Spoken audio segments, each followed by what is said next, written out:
আকাশবাণী আগরতলা। স্থানীয় সংবাদ পড়ছি রাহুল চন্দ্র লোধ।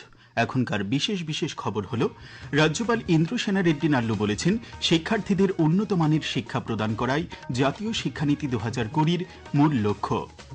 মুখ্যমন্ত্রী অধ্যাপক ডাক্তার মানিক সাহা জানিয়েছেন, চলতি অর্থবছরে রাজ্যের গ্রামীণ এলাকায় 43,610টি পরিবারকে পানীয় জলের সংযোগের আওতায় আনা হয়েছে।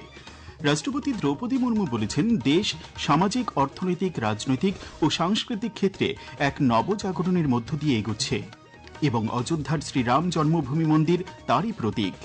প্রবল ঝড়ো হাওয়া ও শিলাবৃষ্টির কারণে ঊনকোটি জেলার পেচারথল ব্লকের অধীন বিভিন্ন এলাকায় ব্যাপক ক্ষয়ক্ষতি হয়েছে। এবারে বিস্তারিত সংবাদ। রাজ্যপাল ইন্দ্রসেনা রেড্ডি নাল্লু বলেছেন, শিক্ষার্থীদের উন্নত মানের শিক্ষা প্রদান করাই জাতীয় শিক্ষানীতি 2020 মূল লক্ষ্য। তার জন্য শিক্ষকদের শিক্ষা প্রদানের ক্ষেত্রে আরও দক্ষ, উদ্যমী ও পেশাগতভাবে প্রশিক্ষিত হওয়া প্রয়োজন। জাতীয় শিক্ষক শিক্ষা পরিষদের উদ্যোগে আজ আগরতলার প্রজ্ঞা ভবনে জাতীয় শিক্ষানীতি 2020 বাস্তবায়নের অগ্রযাত্রা শীর্ষক একদিনের রাজ্যস্তরীয় কর্মশালায় তিনি এই কথা বলেন। তিনি বলেন, শিক্ষকদের আধুনিক শিক্ষা ব্যবস্থার উপর আরও বেশি দক্ষতা অর্জন করতে হবে।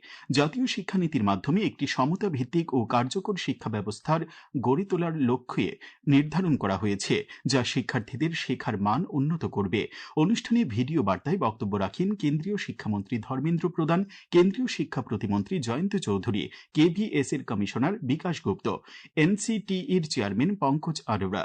স্বাগত ভাষণ রাখেন IASEর অধ্যক্ষ ডক্টর রত্না রায়। এই কর্মশালায় অরুণাচল প্রদেশ, মণিপুর, মেঘালয়, মিজোরাম, নাগাল্যান্ড, ত্রিপুরার প্রতিনিধিরা অংশগ্রহণ করেন। মুখ্যমন্ত্রী অধ্যাপক ডাক্তার মানিক সাহা জানিয়েছেন, চলতি অর্থবছরে রাজ্যের গ্রামীণ এলাকায় 43,610টি পরিবারকে পানীয় জলের সংযোগের আওতায় আনা হয়েছে। বিধায়ক রঞ্জিত দেববর্মার এক প্রশ্নের উত্তরে মুখ্যমন্ত্রী বিধানসভায় এ তথ্য জানান। বিরোধী দলনেতা জিতেন্দ্র চৌধুরীর এক প্রশ্নের উত্তরে তিনি জানান, জল জীবন মিশন ও বিভিন্ন প্রকল্পের মাধ্যমে চলতি বছরের ফেব্রুয়ারি মাস পর্যন্ত রাজ্যে 4,346টি ডিপ টিউবওয়েল, 10,200টি সেলো টিউবওয়েল এবং মোটর চালিত অন্যান্য জল উত্তোলক প্রকল্প তথা 539টি উদ্ভাবনী প্রকল্প এবং 58টি ভূপৃষ্ঠের জলের ট্রিটমেন্ট প্ল্যান্ট স্থাপন করা হয়েছে। মুখ্যমন্ত্রী আরও বলেন, আসন্ন শুষ্ক মরশুমে জলের সংকট দূর করতে বিভিন্ন উদ্যোগ গ্রহণ করা হয়েছে। মুখ্যমন্ত্রী অধ্যাপক ডাক্তার মানিক সাহা জানিয়েছেন, রাজ্য সরকারের তথ্য ও সংস্কৃতি দপ্তর রাজ্যের প্রতিটি জনগোষ্ঠীর সাংস্কৃতিক ঐতিহ্য সংরক্ষণ, পরিচর্যা ও বিকাশে ধারাবাহিকভাবে উদ্যোগ নিচ্ছে। আজ রাজ্য বিধানসভায় বিরোধী দলনেতা জিতেন্দ্র চৌধুরীর এক প্রশ্নের উত্তরে তিনি এই কথা জানান। মুখ্যমন্ত্রী আরও বলেন, রাজ্যের উন্নত মিশ্র সংস্কৃতির পরিচর্যা, সংরক্ষণ এবং ক্রমাগত উন্নয়নের ধারাবাহিকতা বজায় রাখতে রাজ্য সরকার বহুমুখী উদ্যোগ গ্রহণ করেছে।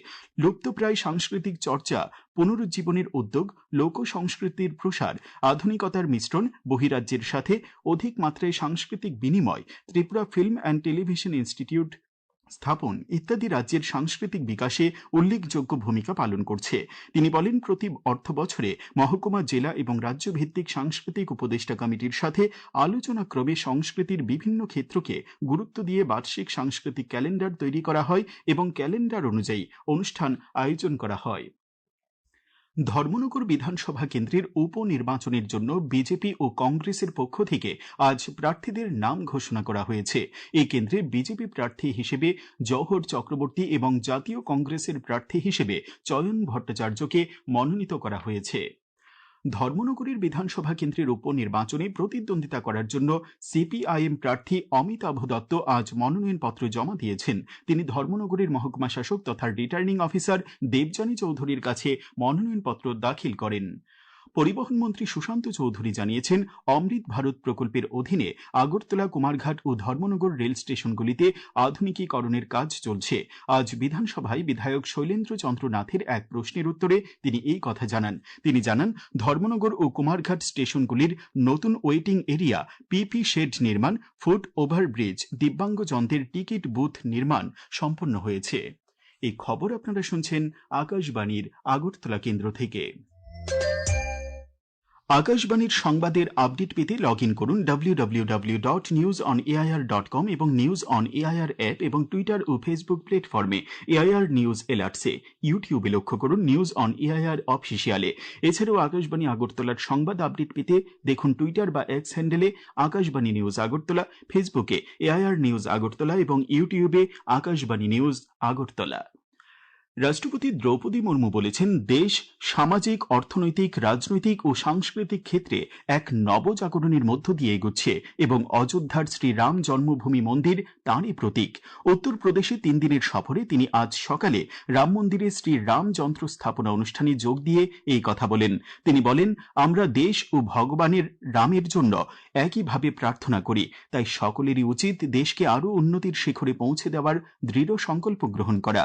অনুষ্ঠানে উত্তরপ্রদেশের মুখ্যমন্ত্রী যোগী আদিত্যনাথ বলেন, আজকের ভারত শুধু নতুন নয়, পরিবর্তনশীল। তিনি জানান, গত 1 বছরে প্রায় 158 কোটি ভক্ত উত্তরপ্রদেশের বিভিন্ন মন্দির পরিদর্শন করেছেন এবং নতুন প্রজন্মের মধ্যে ধর্মীয় স্থানে যাওয়ার আগ্রহ অনেক বেড়েছে। এই দিনের অনুষ্ঠানে রাষ্ট্রপতি শ্রীমতী মুর্মু রাম মন্দির নির্মাণে যুক্ত কর্মীদের সংবর্ধনা জানান। প্রধানমন্ত্রী নরেন্দ্র মোদী আগামী 29 মার্চ রবিবার সকাল 11টায় আকাশবাণীর মন কি বাত অনুষ্ঠানে দেশ বিদেশের জনগণের সঙ্গে মত বিনিময় করবেন। এটি হবে মন কি বাতের 132তম পর্ব। প্রধানমন্ত্রী জনগণকে তাদের সুচিন্তিত চিন্তাভাবনা মন কি বাতে জানানোর আহ্বান জানিয়েছেন। মাই গভ ওপেন ফোরামে এবং নরেন্দ্র মোদী অ্যাপে জনগণ তাদের মতামত পাঠাতে পারবেন। এছাড়াও টোল ফ্রি নম্বর 1800117800 নম্বরে কল করে হিন্দি বা ইংরেজিতে মতামত রেকর্ড করানো যাবে। ফোন লাইন এই মাসের 27 তারিখ পর্যন্ত খোলা থাকবে। মুখ্যমন্ত্রী অধ্যাপক ডাক্তার মানিক সাহা বলেন, আগরতলার গোলচক্কর এলাকায় লাইট হাউস নির্মাণে প্রথম টাওয়ারটির কাজ চলতি বছরের জুন মাস নাগাদ শেষ হবে। আজ বিধানসভায় বিধায়ক সুদীপ সরকারের এক প্রশ্নের উত্তরে তিনি এই কথা জানান। মুখ্যমন্ত্রী বলেন, বাকি 6টি টাওয়ারের কাজ পর্যায়ক্রমে শেষ করা হবে। লাইট হাউস প্রজেক্টে মোট 1000 পরিবারের থাকার ব্যবস্থা করা হয়েছে বলেও জানান মুখ্যমন্ত্রী। রাজ্য বিধানসভার বাজেট অধিবেশন আগামী 25 মার্চের পরিবর্তে 23 মার্চ শেষ হবে। গতকাল বিধানসভায় বিএসির বৈঠকে এই সিদ্ধান্ত গ্রহণ করা হয়। পরিষদীয় মন্ত্রী রতনলাল নাথ এই খবর জানিয়েছেন। প্রবল ঝড়ো হাওয়া ও শিলাবৃষ্টির কারণে ঊনকোটি জেলার পেচারথল ব্লকের অধীন বিভিন্ন এলাকায় ব্যাপক ক্ষয়ক্ষতি হয়েছে। গতকাল সন্ধ্যা রাতে সংশ্লিষ্ট ব্লকের অন্তর্গত রামগুনাপাড়া, নারায়ণপুর, দক্ষিণ ধনীছড়া, শচীন্দ্রনগর এলাকায় প্রাকৃতিক দুর্যোগে অনেক বাড়িঘর ও ফসলের ব্যাপক ক্ষতি হয়েছে। দুর্গত মানুষদের জন্য স্কুল, অঙ্গনওয়াড়ি কেন্দ্র এবং উপস্বাস্থ্য কেন্দ্র মিলিয়ে মোট 13টি ত্রাণ শিবির খোলা হয়। বর্তমানে 5টি শিবিরে প্রায় 4 শতাধিক পরিবারের লোকজন রয়েছেন।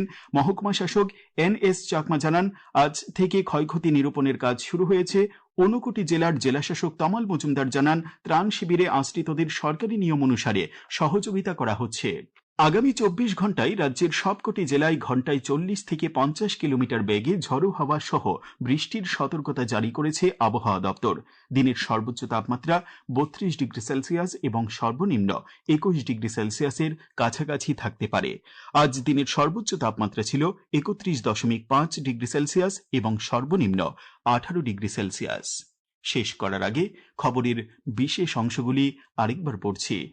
রাজ্যপাল ইন্দ্রসেনা রেড্ডি নাল্লু বলেছেন, শিক্ষার্থীদের উন্নত মানের শিক্ষা প্রদান করাই জাতীয় শিক্ষানীতি 2020 মূল লক্ষ্য। মুখ্যমন্ত্রী অধ্যাপক ডাক্তার মানিক সাহা জানিয়েছেন, চলতি অর্থ বছরে রাজ্যের গ্রামীণ এলাকায় 43,610টি পরিবারকে পানীয় জলের সংযোগের আওতায় আনা হয়েছে। রাষ্ট্রপতি দ্রৌপদী মুর্মু বলেছেন, দেশ সামাজিক, অর্থনৈতিক, রাজনৈতিক ও সাংস্কৃতিক ক্ষেত্রে এক নবজাগরণের মধ্য দিয়ে এগোচ্ছে এবং অযোধ্যার শ্রীরাম জন্মভূমি মন্দির তাঁরই প্রতীক। প্রবল ঝড়ো হাওয়া ও শিলাবৃষ্টির কারণে ঊনকোটি জেলার পেচারথল ব্লকের অধীন বিভিন্ন এলাকায় ব্যাপক ক্ষয়ক্ষতি হয়েছে। স্থানীয় সংবাদ আজকের মতো এখানেই শেষ হলো। পরবর্তী বাংলা স্থানীয় সংবাদ প্রচারিত হবে আগামীকাল সকাল 7:35 মিনিটে।